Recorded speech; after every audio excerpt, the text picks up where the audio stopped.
안녕하세요. 황여의 싸다고 토크 시간입니다. 네, 오늘의 사연은요. 어느 날 갑자기 나타난 한 사람 때문에 모든 게 뒤바뀌어버린 어느 한 예비 신부의 사연입니다. 올해 결혼을 앞둔 예비 신부입니다. 새 시어머니 쪽이 금전적 여유가 많으신 분이세요. 저랑 예비 신랑은 대학 동기이고 같이 붙어 있으면서 얘랑네 사정 잘 알고 있어요. 새 시어머니 되시는 분이 예랑에게 친아들처럼 엄청 잘해주셨고 예랑이도 항상 좋아했어요. 새 어머니 때문에 자기가 호강한다는 거 잘 알고 있었고 본인도 잘하지만 저도 나중에 결혼하면 잘 해달라고 좋은 분이다 라고 말했었고 제가 3자 입장에서 봤을 때도 예랑네가 진짜 땡 잡은 거예요. 그 전에 아버님 사업 실패로 빚도 많고 예랑이 학교 입학금도 겨우 마련할 정도로 힘들었는데 학자금 대출 있던 것도 새어머니가 다 갚아줬고 어학연수도 보내주고 예랑이 학교 졸업하고 무사히 졸업한 선물이라고 통 크게 차도 사주셨고요. 둘이 좋은 데서 데이트하라고 카드도 몇 번 주셨어요. 회사 입사하고 새어머니께서 회사 근처 원룸 얻어주신다고 같이 갔었는데 입지 좋고 풀옵션인 오피스텔 보자마자 마음에 든다고 계약해 주시고 진짜 여유가 있어서 더 그래 보였는지 잘해 주시긴 했어요. 예랑이가 본가 들린다 할 때 저도 종종 따라가서 몇 번 겪어봤는데 당연한 거지만 손님이니 손 하나 까딱 안 해도 된다고 하셨고 주방에 수저 놓으러 못 들어오게 하셨어요. 나중에 결혼하더라도 해버릇하지 말라고. 너도 집에 가면 귀한 딸인데 내가 손발 멀쩡한데 내 주방에서 너를 왜 시키냐고. 여긴 내 집이니까 내가 한다고. 굉장히 마인드가 깨어있는 분이셨어요. 5년 정도 사귀었고 작년에 상견례 했는데 상견례 자리에서 사돈댁 있는 데서 딴소리 안 하게 말씀드린다며 둘 다 직장 다니는데 직장인들이 휴가가 어디 있겠냐. 명절날 길게 쉴 때 친정 가도 되고 둘이 여행 다녀도 된다. 집엔 안 와도 된다고. 명절날 저희 아들 잘 부탁한다고 하시고 혼수도 하나도 해올 거 없다고. 큰아들 장가 보내면서 다 해봤다고. 애들 갖고 싶은 거 있으면 그거나 해주라고. 절대 빈말이 아니라고. 그래도 해주신다고 하면 그대로 되돌려 보낼 거니 받고 싶은 거 보내시라고 할 정도로 괜찮다고 하셨고 집은 어머니 명의의 아파트가 있는데 전세 주고 있어서 곧 만기라 그때 얘랑이 지금 오피스텔도 만기라 먼저 들어와 살 거라고 말씀도 해주셨고요. 진짜 세상에 이런 시어머니 어디 있나. 나는 진짜 복 받았구나. 저희 부모님도 저도 너무 좋아했어요. 물론 얘랑도 너무 착하고 저한테 잘해주고 만나면서 한 번도 싸워본 적 없고요. 진짜 이해심 많은 그런 남친이었어요. 근데 문제는 여기서부터예요.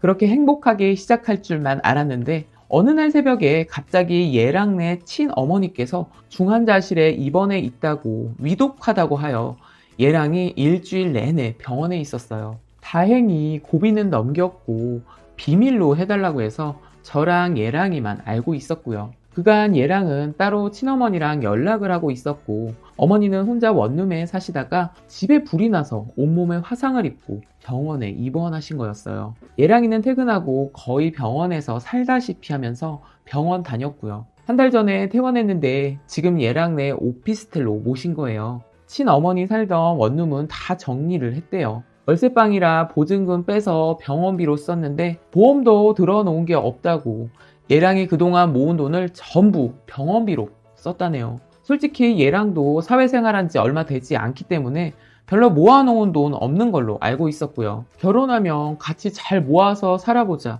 이런 생각이었는데 얘랑이 그나마 모은 것까지 다 털어서 엄마 병원비로 썼다는 거예요. 근데 당장 얘랑은 오피스텔 계약이 끝나고 저희 신혼집으로 넘어갈 거예요. 얘랑이 저한테 진짜 미안하다며 신혼집 넘어갈 때 엄마도 모시고 가야 될 것 같다는 거예요. 엄마가 저 상태라 지금 현재 수중에 돈도 없고 갈 데도 없대요. 그래서 어느 정도 돈 모아질 때까지 같이 살다가 보증금이라도 모이면 엄마 원룸, 전세라도 얻어주고 싶대요. 머리가 띵 하더라고요. 그 당분간이 언젠데 그게 한 달이 될 수도 있고 10개월이 될 수도 있고 평생이 될 수도 있고 모르는 거잖아. 그래서 지금 이 상황을 새 어머니랑 아버님도 공유해야 하는 거 아니냐고 하니 절대 비밀이라고.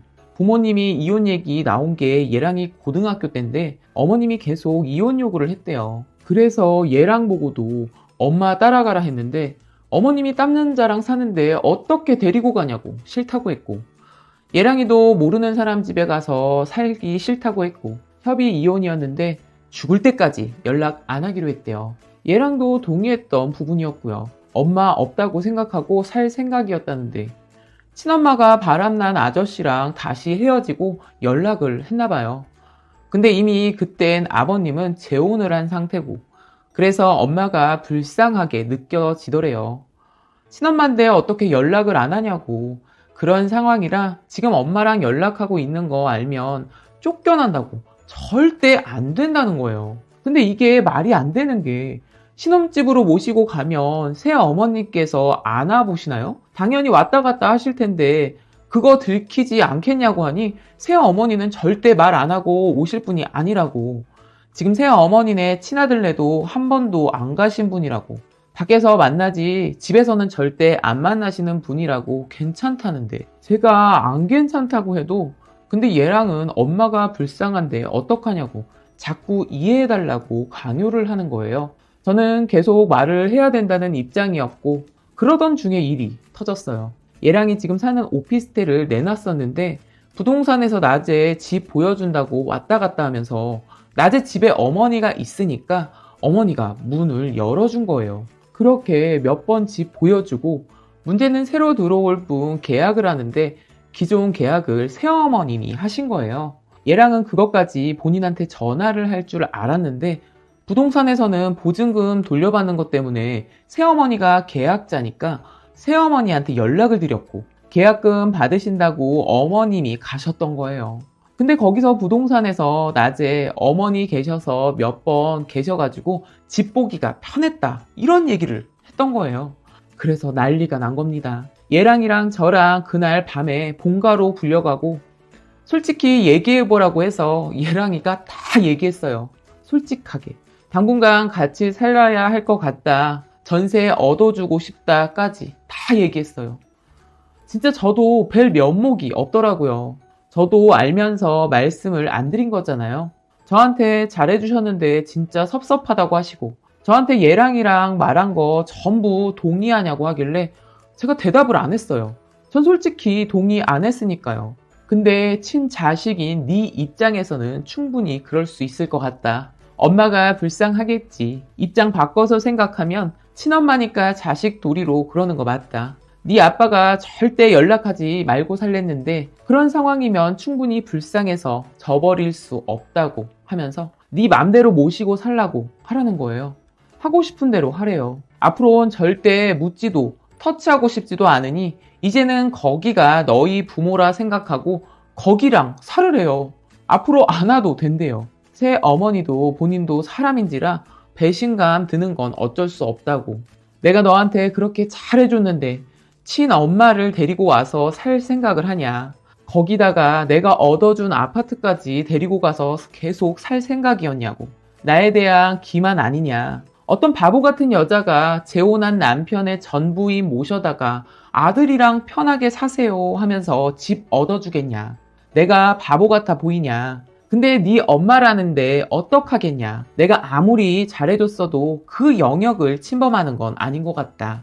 네가 벌어서 네 돈으로 네 엄마 모셔라. 네가 네 돈으로 모신다는데 내가 할 말이 어딨겠냐. 근데 이때까지 친아들처럼 잘 챙겨줬던 건 진짜 배신감 든다. 아까 거기서 네 엄마 보고 나오는 그 시간부터 나는 너한테 남이었구나 라는 게 확신이 든다며, 네가 이걸로 나한테 섭섭하면 평생 섭섭해하라고 하시며 나도 너가 남이라고 생각이 든다고 이 시간부로 남이라며 방으로 들어가 버리셨네요. 진짜 여태껏 어머니 만나면서 최고로 무서웠네요.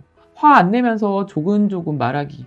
예랑이는 아무 말 없이 그 자리에 앉아만 있고 아버님도 오늘부로 연 끊자고 하시고 저한테 미안하다며 결혼식 날도 네 엄마 불러다가 하라고, 갈 일 없을 거라고 하고 여기 네 집 아니니까 더 이상 안 와도 된다고, 한 대 치려는 거 저 때문에 참은 거라며 분명히 친엄마 만나면 연 끊는다고 했는데 네가 자초한 거다. 가서 네 엄마랑 잘 살아보라고 나가라고 하고 들어가 버리셨어요. 아, 진짜 그렇게 한참 앉아 있었는데 방에서 나올 생각 안 하시고 얘랑이가 나가자고 해서 나왔는데 얘랑네 오피스텔 가는 동안도 한마디도 안 하고 친어머니께서는 보자마자 뭐라고 했는지 말해보라고 계속 물어보고 얘랑이는 말이 없고 저희가 말 없으니까 혼자 막 이것저것 말씀하시는데 낮에 와서는 여우같이 째려만 보고 나갔다고 내 새끼 사는 집에 지가 애미 노릇하고 싶어서 왔냐 여우니 어쩌니 하면서 답답하다면서 저한테 얘기 좀 해보라고 물어보시는데 제가 말하기도 싫었고요. 솔직히 그 상황이 좀 짜증났어요. 솔직히 자기 집에 자기가 와보는 건데 뭔 상관이에요. 얘랑이도 한참 말 없다가 그냥 제가 먼저 집에 가겠다고 하고 나왔고 나와보지도 않더라고요. 제가 봤을 땐 얘랑이도 싫은 거예요. 자기 스스로 집 얻을 돈도 없지. 대출 받아도 그만한 아파트 얻을 수도 없지. 이미 그런 집에 살 거라고 꿈에 부풀어 있었는데 저도 아직 입주만 안 했을 뿐이지 가정가구 계약은 다 해놓은 상태인데 그렇다고 친엄마 저런 상태인데 나가라고 말은 못하지. 그냥 모든 상황이 짜증나는 거예요. 얘랑이한테 솔직히 친엄마한테 같이 살 수 없다고 얘기하라고 했어요. 근데 친엄마도 당장 대안이 없으니까 얘랑이한테 선뜻 따로 살겠다 말도 못하는 것 같고 그냥 얘랑이가 어떻게든 걷어줬으면 좋겠다는 입장이에요. 그럼 새엄마한테라도 전화해서 사과해라 했는데 그 와중에 새어머니는 저랑 얘랑이 연락처 다 차단 걸었고 문자 보내도 답도 없으세요. 카톡도 읽지도 않으시고요. 그래도 아버님은 만나 주셨어요. 근데 아버님은 새어머니 편이라고 너가 그렇게 했을 땐 책임을 졌어야 한다고 그랬나 봐요. 새어머니가 아예 마음이 돌아서서 그냥 남이라고 생각한다고 나는 새어머니 선택했으니 너는 네 선택에 따르라고 했다네요. 그리고 아버님이 도와주고 싶어도 아버님은 경제권이 하나도 없으시대요. 그리고 이미 새어머니 마음이 돌아서서 너가 다시 용서를 구해도 안 받아주실 분이라고 냉정한 사람이라며 아버님한테 미리 상의를 했었으면 친엄마를 빨리 끊어냈을 거 아니냐고 어쩔 수 없다고 돌려보냈다고 하네요. 당장 결혼이 코앞인데 한 달도 안 되는 시간 동안 무슨 일이 벌어진 건지 모르겠어요. 매일 저도 잠도 안 올 정도로 스트레스고 대출 알아본다고 했는데 그것도 잘 안 되나 봐요. 그렇겠죠. 이미 본인이 누린 게 있고 본 게 있는데 눈에 들어올 리가. 저도 마찬가지고요. 그리고 대출을 아무리 한다 해도 다만 얼마라도 있어야 나오는 거잖아요. 이미 있던 돈은 어머니 병원비로 다 써버리고 카드값만 늘어가는 것 같아요. 차라도 팔아야 되나 이 소리 하고 있고 어떻게 할 거야? 라고 물어보면 답 없는 거 알면서 왜 물어보냐고 너한테 돈 달라는 소리 안 할 거라고 제가 이런 얘기를 꺼내는 것조차 얘랑이는 너무나 짜증적으로 변했고 친시어머니 되실 분은 간간히 저한테 문자로 다 잘 될 거다. 사람이 살면서 힘든 일이 있지만 다 헤쳐나가게 된다고 힘내자고 문자 오는데 어떻게 헤쳐나가요? 근데 여기서 더 어이없는 건 친시어머니 되실 분이 저한테 전화해서 아들은 도저히 대꾸도 안 하고 해서 저랑 상의한다며 지금 사정 다 안다고 그래도 어쩌겠냐고 결혼식은 해야 되는데 아무리 생각해도 답이 안 나온다. 근데 예단할 거 아니었냐. 집은 우리 쪽에서 해갈 거였으니까 현금 예단할 거 아니었냐. 집도 줄여갈 거니 어차피 물건 들어온 것도 아니고 하려고 했던 거 줄이고 현금 갖고 올 거로 보증금 잡으면 대출 나올 거 같지 않냐고 신중히 생각해 보라는데 뭘 신중히 생각해요? 지금 저보고 돈 가져오란 소리잖아요. 제가 친정 부모님한테 시어머니가 바뀌어서 이런 상황이야 라고 말해야 하나요? 제가 속물이라 느껴지실지도 모르겠지만 지금 저는 다 줬다가 다 뺏긴 느낌이에요. 처음부터 없었으면 모르는데 다 가졌었는데 다 빼앗긴. 그래서 더 답답한 거예요. 그냥 다 망한 느낌? 그냥 하루하루 시간만 가네요. 어떻게 해야 할지 방안도 모르겠고 그냥 멍해요. 파혼해야 하는 사유인가요? 어떻게 할까요? 라고 사연을 올려주셨습니다. 오늘의 사연 여기까지였고요. 여러분들의 생각이나 느낀 점이 있다면 댓글로 표현해 보시기 바랍니다.